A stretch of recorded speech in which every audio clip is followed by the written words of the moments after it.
할렐루야. 아멘. 기도드리겠습니다. 하나님 아버지 감사합니다. 우리 향한 하나님의 그 인자하심이 끝이 없고 하나님의 사랑이 너무나 크고 위대하며 우리 향한 하나님의 긍휼히 여기심이 너무나 깊은 것을 고백합니다. 참 감사합니다. 하나님 아버지, 우리가 살아가면서 주를 찬양하고 또 주께 기도하며 주의 말씀을 듣는 것이 얼마나 큰 은혜인지요. 감사합니다. 이 시간 하나님 보좌 앞으로 나아갑니다. 하나님 예수 그리스도의 보혈을 의지하며 담대히 나아갑니다. 우리를 받아주옵소서. 하나님께서는 홀로 영광 받으시기 원합니다. 구주 예수 그리스도 이름으로 기도합니다.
나와서 주의 말씀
할렐루야. 찬양받기에 합당하신 주님, 우리가 매주 수요일날마다 주일마다 예배를 드리고 우리가 신앙생활을 하고 있지만 좀 나이가 들수록 또 인생에서 마무리할 일이 많아지고 젊을 때보다 더 중년 이상이 될수록 이 믿음이 얼마나 소중한지를 새삼 느끼게 됩니다.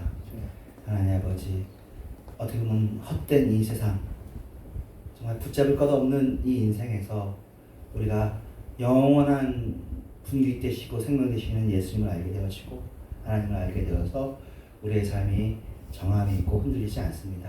이 시간도 우리가 예배로 주님을 만날 때에 주님께서 우리와 함께하여 주시옵소서.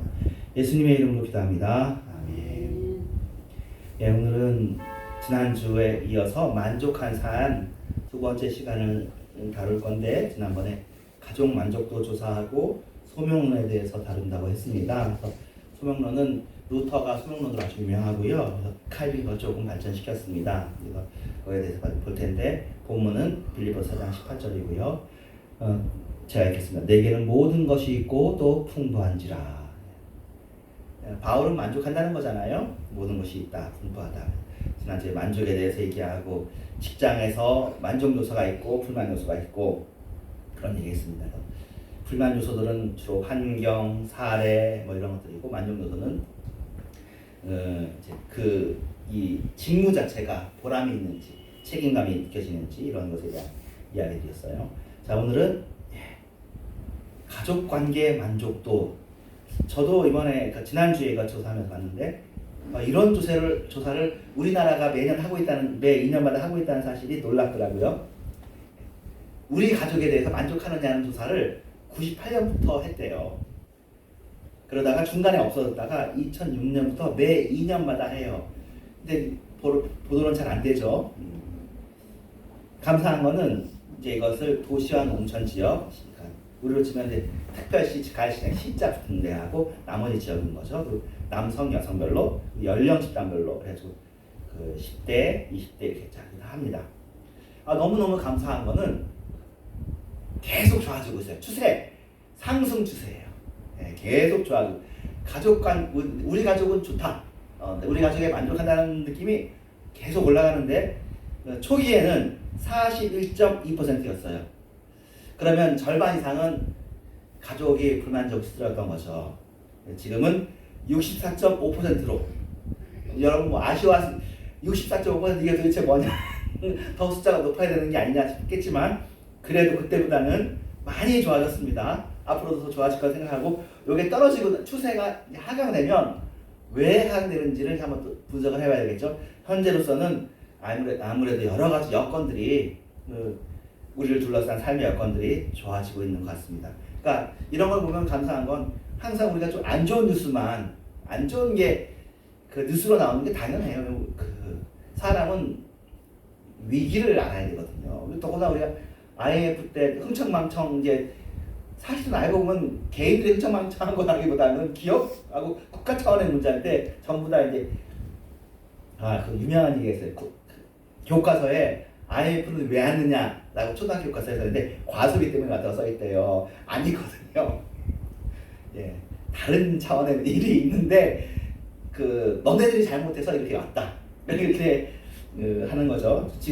지금도 공해 문제는 뭐예요? 우리가 분리수거를 잘못해서 공해 문제가 생기나요? 그거 아니거든요. 예, 더 큰 차원의 문제들이 있어요. 물론 그 당시에 과소비를 일반 국민들이 할 만한 사람들이 몇 명 없었을 텐데도 불구하고 어쨌든 그런 일들이 있었습니다. 근데 이거는, 그래서 어쨌든 우리나라가 6.25를 극복하는 게 지금 시간이 참 오래 걸리는 거고요. 사실 IMF 극복하는 게 지금 오래 걸리는 것 같아요. 지금 우리나라가 여기서 이제 나중에도 얘기가 나올 텐데, 우리나라는 좀 지나칠 정도로 물질 만능주의예요. 네. 근데 제 생각에는 IMF 영향이 있다고 생각해요. 너무 그게 유교만큼이나 이 현재 살고 있는 사람들한테는 큰 영향을 미친 거죠. 그러니까 6.25 이전에는 일제 강점기가 큰 의식이 된 거고, 그래서 일제 이후에 민족주의가, 우리나라는 민족주의가 아주 강하고, 6.25 이후에는 반공의식이 강하고, IMF 이후에는 다 쓸데없다, 직장도 쓸데없다, 일단은 돈이 최고구나, IMF 지나면서 보니까 돈 있는 사람도 돈 모으는구나. 아 이거 봐라 이거 부동산이네 뭐 하면서 그런 게 된 것 같고요. 나중에 좀 치유가 되겠죠. 정상화가 되겠죠. 감사한 건 IMF 이후에 검사했는데 1997년 요래서 좀 떨어졌으니까 어쨌든 41.2%였던 게 63%로 올라졌어요. 올라갔는데 조금 더 이제 보겠습니다. 예, 삶의 만족도 조사라는 것도 있어요. 이것은 그 가족에 대한 만족뿐만 아니라 전반적인 만족도 조사도 한국에서 하는데 2013년에 5.7점에서 2022년에는 6.5점 비슷하죠? 예, 64.5, 6.5 이렇게 전반적으로 절반 이상은 삶에도 만족하고 가족에도 만족하는 정도예요. 근데 이거는 연령별 차이가 별로 없어요. 성별 차이도 없어요. 통계가 쫙 나오거든요. 검색하면 딱 나와요. 우리나라 통계청에서 그걸 자료로 오픈해가지고. 그렇지만 아직 조금 경제 GNP로는 우리가 선진국이지만 이 삶의 만족도 면에서는 OECD 평균보다 낮습니다. 6.5가 평균보다 못하는 거예요. OECD가 나라가 많이 있는데 OECD는 그래도 나라가 좀 서 있다 그런 나라들이거든요. 그리고는 잘 나가는 좀 행복도에서 좋은 나라들은 75점 정도 맞습니다. 75점이면은 좀 못한 사람도 있고 좀 많은 사람인데 용도가 최상인 거예요. 우리가 6.5점에서 75점까지 가야 되겠죠. 자, 도시와 농촌 어디가 가족관계가 만족할까? 예, 한 해만 조사하면 잘 모르는데 지금 우리가 누적을 했기 때문에 추세를 볼 수가 있어요. 그리고 이것은 여러분이 생각하는 거하고 얼추 비슷할 거예요. 1998년도에는 도시의 만족도가 높았습니다. 그런데 2006년부터 역전합니다. 도시와 농촌의 만족도가 비슷하거나 농촌이 가족 만족도가 더 높다. 그러니까 2006년부터 뭔가 도시의 삶이 더 빡빡해지고 더 힘들어지고 가족 간에도 문제가 좀 있는 것 같아요. 농촌이 1%, 3% 정도 만족도가 높아요. 그래서 그 98년도의 도시 만족도는 42, 37. 그 당시엔 농촌이 정말 좀 옛날에 못된 가족 구성원들이 있었던 거죠. 지금은 농촌이 엄청 발전해가지고 이때는 도시가 한 5% 높았는데 지금은 비슷하네요. 작년에 그 전에는 1% 높거든요. 64.5%까지 올라갔습니다. 그래서 가족이 행복해. 이게 더 많이 차이 나면 무조건 농촌으로 가라갈 텐데 이건 개인별로 차이는 좀 있을 거고요. 어쨌든 좋은 일인 것 같아요. 농촌의 가족 만족도가 도시보다 처지지 않는다. 농촌에 있는 분들이 자부심을 가져도 좋습니다. 매년 높아지고 있고요. 요거는 또 이상해요.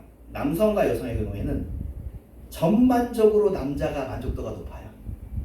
2에서 3% 정도. 98년에는 남자가 42%, 여자가 39%. 지금은 남자가 65%, 여자가 63%. 합치니까 64%. 이렇게 되는 거예요. 이거는 심리학이나 행복 이론에서도 나와요. 싱글인 경우에도 싱글 여자가 더 행복하고 싱글 남자보다 결혼한 사람은 결혼한 여자보다 결혼한 남자가 행복해요. 남자는 결혼한 경우에 더 행복을 느끼고요. 여자는 혼자 있어도 덜 불행을 느껴요. 남자는 혼자 있으면 굉장히 불행을 느끼고 남자는 결혼을 원하고 여자는 그거 생각해 볼 수 있는 나 혼자 있어도 뭐 그렇게까지 불행하진 않다.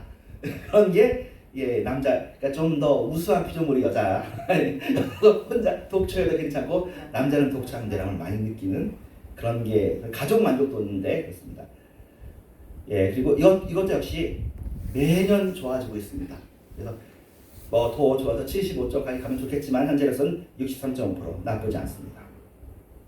연령별 만족도 조사가 있는데 10대, 20대 1998년도에 전체 아까 41%라고 했잖아요. 그 당시 최고로 가족에 만족하는 사람들은 30세, 39세 집단이었어요. 한참 이제 애 낳고 그때 행복한 거죠. 결혼해가지고 애 낳고 막 그때가 행복했었고 그 당시도 최저 만족 연령층은 65세 이하예요. 가족도 한둘씩 없어지고 혼자 남고 또 외롭고 그래가지고 만족도가 27.2%였어요. 98년도에. 지금은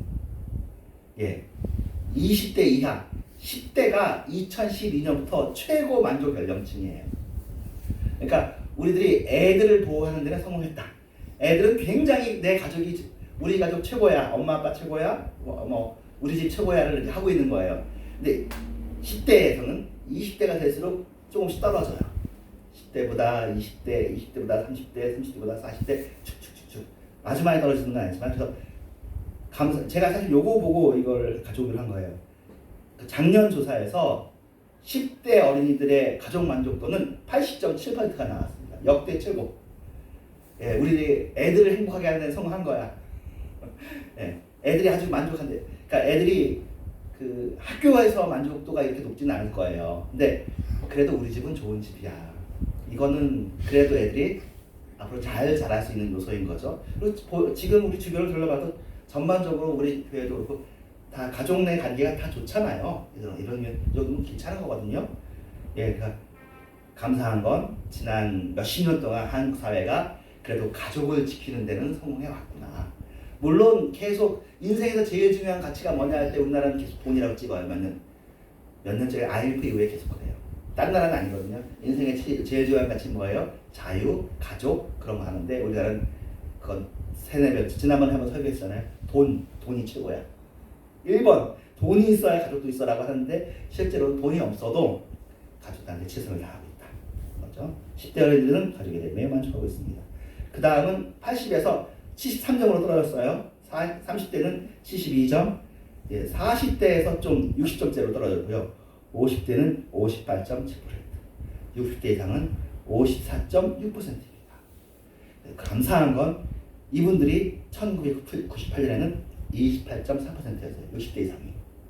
그때는 참 우리나라가 가족을 지키는데 참 안타까움이 있었다. 그래서 지금은 60대 이상이 연령별 만족도가 한 65인 경우에 평균보다는 좀 10% 떨어지긴 하지만 가족에 대해서 그래도 이전에 비해서는 25% 이상 상승했으니까 이것들도 더 올려지도록 노인들의 복지나 노인들의 안녕을 위해서도 행복을 위해서도 우리가 좀 더 신경을 써야 되겠죠. 근데 어디에 문제가 있나 제가 따로 추가로 조사한 건데요. 지난주 말고 이번 주에 일자리 만족도는 아주 낮아요. 우리나라가. 얼마나 낮냐? 2009년부터 매 2년 이것도 조사를 하는데요. 우리나라의 일자리 만족도는 24에서 27%입니다. 그러니까 4명 중 1명만 내 직업이 좋다고 생각하는 거예요. 24.27이 이게 무슨 숫자냐면은 이게 1998년 최초의 가족 만족도 조사에서 제일 많이 낮은 사람들이 연령대가 68세잖아요. 그때가 28%거든요. 근데 요 정도의 만족도를 직업에서는 가지고 있는 거예요. 지금까지도. 근데 조금 감사한 건 그래도 이것도 조금 올라갔어요. 2019년 처음으로 30%를 넘어섰어요. 그리고 지금은 35%예요. 35% 사실은 높은 건 아니죠. 이게 가족 만족도처럼 65%가 되면 진짜로 우리나라가 뭐 표정도 그렇고 다 밝아질 거예요. 근데 지금은 우리 가족은 좋아. 하지만 내 일자리는 죽지 못해 하는 거야.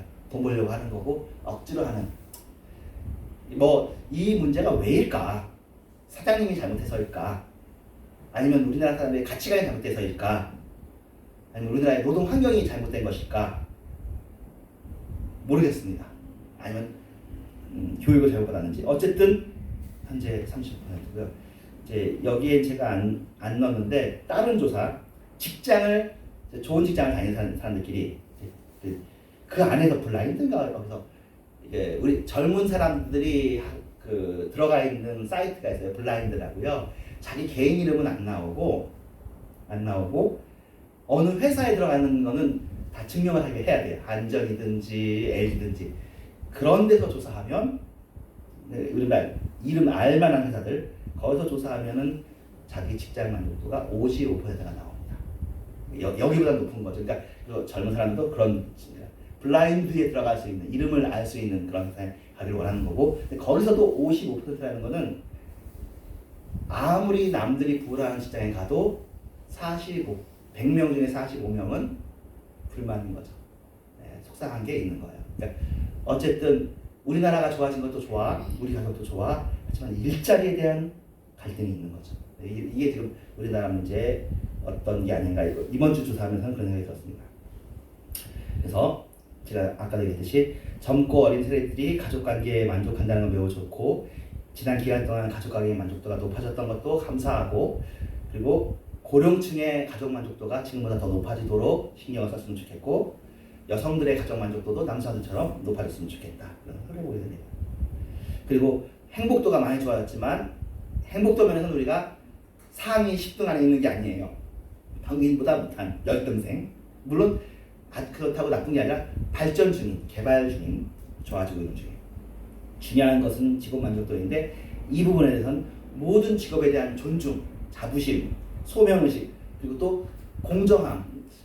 요새 사실은 그러다 보니까 제가 지난 이제 정권 때도 그렇고, 누군가 뭐 국회의원의 딸이 케이크인가? 그 특혜로 들어간 것에 대해서 애들이 굉장히 분개했거든요. 직장인데 그냥 별거 아닌데. 그래서 좋은 직장을 왜 공정하게 안 들어가느냐, 그것을 공정하게 들어가야 된다는 것에 굉장히 예민해 있는. 그래서 현재 10대, 20대에 가장 선호하는 가치는 정의래요. 정의. 그러니까 지난 정권 때도, 이제 문재인 정권 때도 그 공정하다고 얘기를 했는데 말처럼 공정하지 않았다는 것 때문에 아마 정권이 바뀌었을 겁니다. 그 부분에 대해서 변명이 충분히 이루어지지 않고, 당신도 공정하지 못했다, 이게 이 정도면 공정한 거냐, 그런 얘기. 공정 이슈가 굉장히 큰 이슈예요. 우리는 근데 기독교인인데 소명의식에 우리가 이제 생각해 볼 게 있어서 조금 시간이 8시 6분이지만 소명의식을 좀 보겠습니다. 개신교 신학에서 나오는 말이에요. 사실 모든 직업은 거룩한 하나님의 소명. 모든 직업이 성경에 써 있지는 않는데, 이 이야기를 루터가 종교개혁을 하면서 가지고 왔는데, 그 베루프를 베루풍에서 가져왔어요. 종교개혁의 추진 엔진은 칭의론이지만 일반인들에게 힘을 주었던 가장 폭발력이 있던 메시지는 만인 사제직이었다고 해요. 모든 신자들이 전부 다 하나님께 부름받은 사제들이다. 만인 사제들이 신자들에게만 해당되는 얘기였다면, 거기서 나온 열매인 직업 소명론은 교회 밖에 있는 일반인들에게도 큰 공감대를 형성한 거예요. 그렇지, 내 직업 이것도 하나님과의 관계성 속에서 의미가 있는 것이야. 내 일이 하나님의 일이야. 지금도 이런 가치관이 있는데, 영적 직업과 세속 직업을 나누는 것이 아주 뿌리 깊은 생각이고 지금도 있어요. 신학교에 가면 그거 물어본다니까요. 소명 받았냐고. 근데 이게 그러니까 굉장히 오래된 2000년 된 질문이고요. 지금도 살아있는 질문이에요. 그럼 거기에 대답을 해요. 내가 소명 받았는지 모르겠는데요. 아니, 그럼 다 돌아가라고. 다시 생각해 오라고 얘기하는데, 500년 전 종교개혁 이후로 정확한 질문은 목회를 위한 소명을 받았냐는 게 그 질문이 돼야 되고, 여러분들이 다른 직업을 하잖아요. 그 직업도 소명을 받고 하는 거예요. 모든 직업이 소명을 받은 직업이다 라고 해야 되는데, 지금 목회할 때만 소명 받았냐 그러고 다른 직업은 소명 없이도 다 하는 걸로, 목회만 특별한 콜링이 있는 걸로, 그렇게 500년이 지나서도 여전히 카톨릭처럼 살고 있죠. 그래서 지금 루터는 만인 사제직, 영적 소명, 그러니까 만인 소명론으로 해가지고 모든 계급의 구분이 평면에 놓여졌습니다. 이거 간이 있고요. 세속 직업도 역시 하나님의 소명이다. 그래서 모든 직업에는 목적이 있다, 그렇게 설명할 수 있습니다. 근데 이게 아예 없어진 건 아니라 의식 수준에는 다 있는 거죠. 청소부도 뭐 있다 이런 식으로 해서. 그래서 이 직업은 자기의 목구멍을 위해서만 하는 것이 아니라 이웃을 먹여 살리는 목적이다. 그리고 내 이웃을 위해서 사랑을 실천할 수 있는 일이다. 그러므로 그 모든 직업은 성직이 된다라는 게 루터의 소명론이었고요. 이건 그 루터의 탁상 강화 10권 309페이지라는 뜻인데, 한 요정이 주인의 명령과 직무에 따라 마을간에서 똥을 치우고 있다면 그것이야말로 천국으로 하는 직선로를 제대로 찾은 것이다. 반면에 자기 직무가 무엇인지, 자기 할 일이 무엇인지 알지 못하면서 성당이 막혔는데요. 성당이나 교회당으로 가는 이들은 천국이 아니라 지옥으로 직진하는 자들이다. 그러니까 교회당으로 가도 자기 일을 잘못하지 않고 있으면 소명이 아니다, 그런 얘기죠.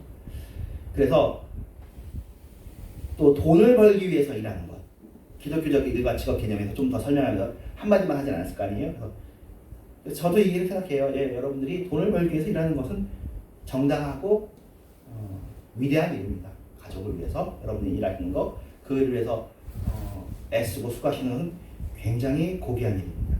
그리고 감사한 건 요새 젊은 애들이 그것은 굉장히 높게 평가해요. 부모 세대들이 고생하면서 일했다는 것에 대해서는 야, 자기들은 참 그렇게 못하는구나. 그러니까 물질 만능주의라고 그러잖아요. 요새 젊은 세대들이 우리도 물질 만능주의 한국 사회지만 그런 의미에서 보면 일하는 사람들에 대해서는 그래도 많이 존중해주는 그런 사회가 되고 있고, 지금보다도 좀 더 직업의 신성함, 직업을 거룩하게 보는 그런 것들은 필요하겠습니다. 그런데 자기 복락을 위해서만 노력하는 거, 이것도 루터는 허용하고요. 네, 루터가 말하는 건 사실 여기 있는 거죠. 직업은 자신만을 위한 것이 아니라 신의 명령에 따라 이웃을 위한 사랑 실천의 장이다. 그래서 이건 루터에 대한 학자가 하는 말이에요. 루터 본인의 말이 아니라.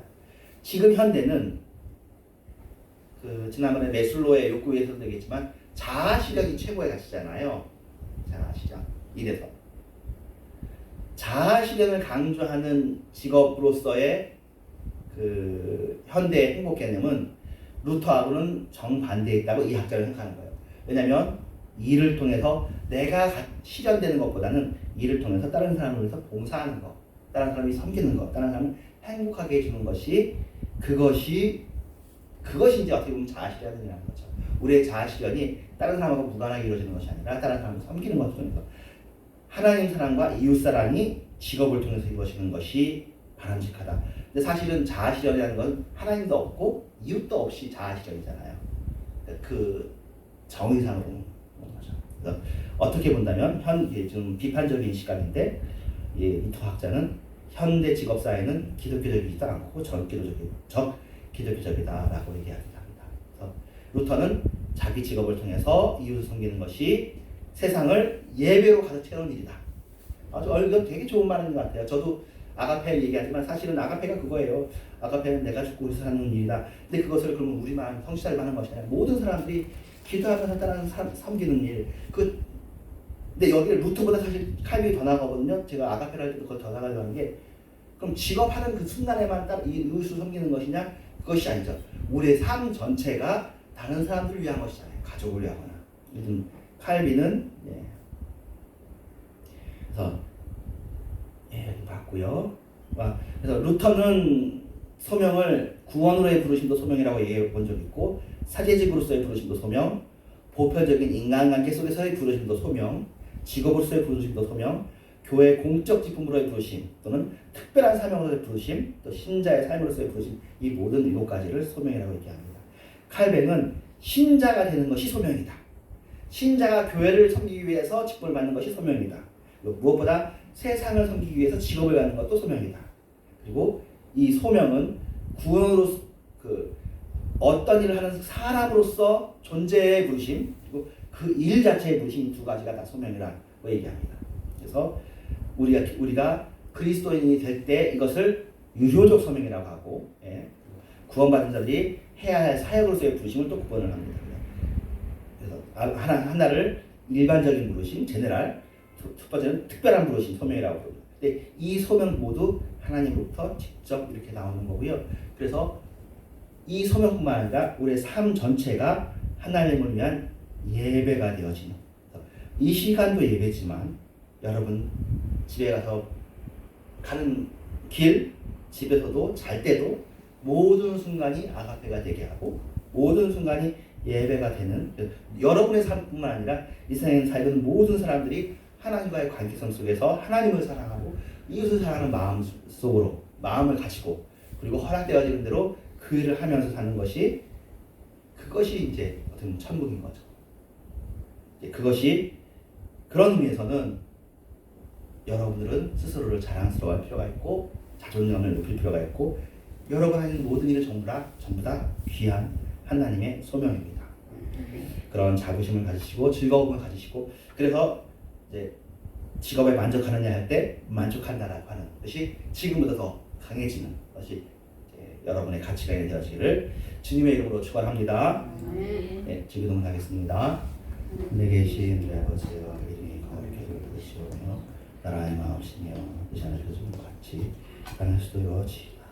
오늘 하루 일어나는 양식을 주옵시고 우리가 우리의 죄 지은 자를 사하여 준 것 같이 우리 죄를 사하여 주옵시고 우리의 신분을 말게 하시며 다만 하면서 이는 권사님이 아버지께 영원히 싸움나이다. 아멘.